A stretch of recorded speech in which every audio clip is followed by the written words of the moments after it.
திராவிட முன்னேற்ற கழகத்தினுடைய வழக்கறிஞர் திரு சரவணன் அவர்கள். சார் வணக்கம்.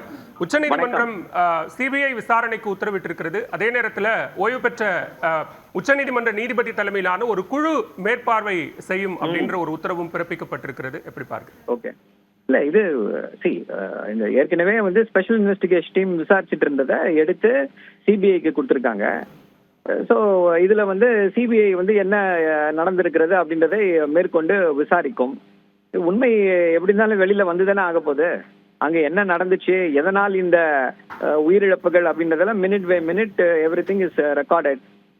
அதை தாண்டி யார் என்ன விசாரணை செய்தாலும் உண்மை வெளிவரப் போகிறது. இது அவர்களுக்கு பெருத்த பின்னடைவு, ஜவாக்காவிற்கு தான் இது பெருத்த பின்னடைவு. ஏன் அப்படின்னா டைரக்டா பிஜேபியோட கண்ட்ரோலுக்கு போயிடுவாங்க. இப்போ அங்கதான் உட்காந்து பாஜக இப்போ டைரக்டா திரு விஜய் அவர்களையும் தாவேக்காவையும் கண்ட்ரோல் பண்ண போகுது. அதே நேரத்தில் இதுல அரசியல் நிலைப்பாடெல்லாம் இல்ல, அவசியத்தின் நிலைப்பாட்டின் அடிப்படையில் தான் நாங்க தாவேக்க தரப்புக்கு ஆதரவு தெரிவிக்கிறோம் அப்படின்னு பாஜகவினுடைய மூத்த தலைவர் தமிழிசை பேசினாங்க சற்று நேரத்துக்கு முன்னாடி. சார், அதுதான் சொல்றேன், சிபிஐ யாருடைய கட்டுப்பாட்டுல இருக்கு அப்படின்றது நம்ம எல்லாருக்குமே தெரியும்.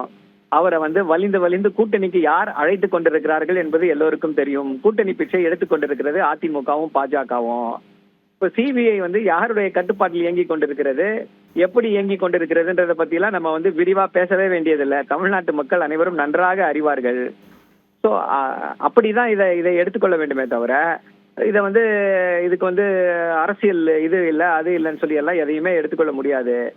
அதாவது என்ன நடந்தது என்பது ஒட்டுமொத்த தமிழ்நாட்டு மக்களும் நன்றாக அறிந்திருக்கிறார்கள்.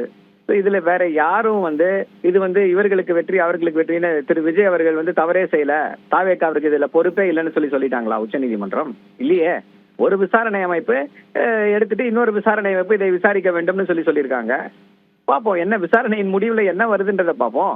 திரு விஜய் அவர்கள் தான் சொன்னாரு சிபிஐ விசாரணைனா அது ஆற போடுறது 5 வருஷம் 6 வருஷம் ஆகும் அப்படின்னாரு. இப்போ இந்த சிபிஐ விசாரணையை வரவேற்பாரா இல்ல இதுவும் ஆற போடக்கூடிய விஷயம் தானா அப்படின்றத அவர் தெளிவுபடுத்த வேண்டும். அது படுத்துவாரான்னு நமக்கு தெரியாது.